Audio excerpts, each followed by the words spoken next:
اللہم صلی علی سیدنا محمد وعلی آل سیدنا محمد۔ وہی کچھ میرے خیال میں آیا ہے کہ آپ لوگ سب نوجوان ہو، سمجھ گئے؟ جوانی میں شیطان کا غلبہ، نفس کا غلبہ، ایسی چیزیں زیادہ چلتی رہتی ہیں۔ کوئی اس میں بچ جاتا ہے توبہ نصیب ہوتی ہے، کوئی اس میں ہلاک ہو جاتا ہے تو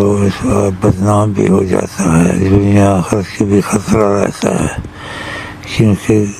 گناہ کو سب ایسے سمجھتے ہیں، چاہے مسلمان ہو یا کافر ہو، لیکن گناہ ہوتا ہے، اس میں رحمت نہیں ہوتی، معافی مل جاتی۔ تو اس لیے مجھے آج خیال آیا کہ جدھر بھی بھائی ہیں ان کو ایک مشورہ دے دوں تاکہ وہ محبت سے کریں، دن میں کئی دفعہ کیا کریں اور محبت سے کیا کریں۔ 100 روپیہ یا 50 روپے کچھ نہ بھی ہو، یعنی آپ کو تکلیف نہ شیطان کی، پھر بھی نکالتے رہیں۔ آپ سے صحابہ نے پوچھا، آپ نے کہا افضل صدقہ ہوا، تب بھی صدقہ نکالو، آپ نے فرمایا چاہے تو بخیل ہے، فقر سے ڈرتا ہے، فقر سے بھی ڈرتا ہے، بخیل بھی ہے، سمجھ گیا نہیں؟ تو پھر بھی نکال۔ تو آقا جی نے ایسے کہا ہے، تو اسی صدقے کے اوپر تو بلا پھیلانتی نہیں ہے، تو یہ اتنی مہم چیز ہے، تو اس کو اپنی زندگی میں اس کا ہمیشہ جاری رکھے، اوروں کو بھی سکھائیں، جو قابل ہوں سکھانے کے، جو طریقت میں بھی نہیں لگے ہیں اور اس چیز کو یعنی اہمیت نہیں دیتے ہیں آقا کی بات کو، تو ان کو چھوڑ دیں، وہ جانے، ان کا نصیب جانے۔ تو یہ میرے مشورے میں آیا ہے، تو میں نے کہا یہ بھی کہہ دوں بھائیوں کو، اچھا نوجوان ہیں تو دن میں 5-6 دفعہ 7 دفعہ زیادہ بھی نکال سکتے ہو، کم سے کم نہیں تو 50 روپیہ، 100 روپیہ، 20 روپیہ، جو تمہاری مرضی ہے، دن میں کئی دفعہ کر لیا کریں۔ کوئی وجہ نہ بھی ہو، وجہ کو نہ دیکھیں کہ اللہ تعالیٰ ظاہری باطنی مصیبتوں سے محفوظ رکھ، تو یہ نکالتے رہیں، کیونکہ نبی کریم کی بات کو بہت اہمیت دینی چاہیے، حد سے زیادہ۔ یہ نبی کریم کا طریقہ ہے اور یہ آپ نے امت کو سکھایا ہے، تو ان کو طریقے کا پتہ نہیں ہوتا، وہ کہتے کہ کوئی وجہ ہو تو وجہ یہ ہے کہ وہ وجہ ہونے سے پہلے ہی نکل جائے، چاہے یا وجہ ہو تو نکلے، یا سر پر ہتھوڑا لگے تو خود نکلے، اچھا، یا سر پر ہتھوڑا نہ لگے، ہتھوڑے سے پہلے بچا ہو جائے، یہ ایک ڈھال ہے، اور یہ نبی کریم حکمت والے رحمت للعالمین ہے،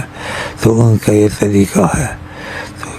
تو اس لیے آپ لوگوں کو میں نے یہ کہہ دیا ہے اور اپنی آواز میں کہہ دیا ہے، تاکہ آپ کو شیطان وسوسہ نہ ڈالنے کے، جو کہنے والا ادھر کہہ رہا ہے شاید خود ہم کو تعلیم دے رہا، وہ تعلیم نہیں دے رہا، اس سے آپ کو پتہ چلے گا میری آواز سے کہ شیخ ہم پر کتنا حریص ہے ہماری خیروں کے لیے، اس لیے آپ پر خیریں آئیں گی۔ تو وقت سے پہلے انتظام رکھیں اپنا، بھائیوں کو بھی سکھائیں، اور کچھ نہ کچھ نکالیں، 100 نکالیں، 50 نکالیں، 20 نکالیں ضرور دن میں۔ تو یہ حکم نہیں ہے، مشورہ ہے، تاکہ یہ محبت سے نکلے تمہارے دل سے اپنی حفاظت کے لیے، اور یہ طریقہ بڑی سرکار کا ہے، تو ان کا طریقہ آپ کو سکھا رہا ہوں، آپ اوروں کو بھی سکھائیں۔ تو صدقے جیسی چیز کوئی نہیں، کیونکہ ہوتی تو آپ یہ نہ کہتے بڑی سرکار کہ تو بخیل ہے، فقر سے ڈرتا ہے، ان چیزوں سے، پھر بھی صدقہ نکال بڑی سرکار کہتے ہیں۔ تو آپ اس چیز پر مضبوط ہو جائیں اور اپنی محبت سے کریں، اور بھائیوں کو بھی سکھائیں، تاکہ تم لوگوں کو ایسے وقت سے پہلے تحفظ ملتا رہے۔ تو میں آپ کا شکریہ ادا کرتا ہوں، آپ میرا شکریہ ادا کریں، اللہ کا بھی ہم شکریہ ادا کریں۔ ہم آپس میں اس چیز میں جڑے ہوئے ہیں، خدا رسول کے معاملے میں ہمیں کوئی نقصان نہ پہنچے، کیونکہ نقصان یہ پہنچنا یہ دین میں بھی نقصان دیتا ہے،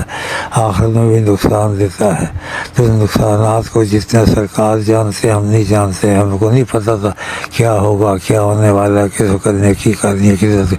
کوئی مصیبت آتی ہے گناہ کی، یا کوئی ایسا حادثہ آتا ہے۔ تو اس صدقے کی بڑی تعریف ہے، اس لیے بڑی سرکار نے کہا تو بخیل ہے، فقر سے ڈرتا ہے، بخیل بھی ہے، فقر سے بھی ڈرتا ہے کمزور، لیکن صدقہ ضرور نکال۔ تو یہ پھر آپ کو اگر یہ مشورہ قبول ہے کریں اور بھائیوں کو بھی سکھائیں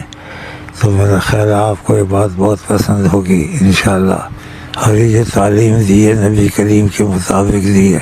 اس تعلیم کی بڑی قدر کریں۔ لوگ تعلیم دینے کا طریقہ اکثر نہیں جانتے ہیں، پتہ ہوتا طریقہ نہیں پتہ ہوتا،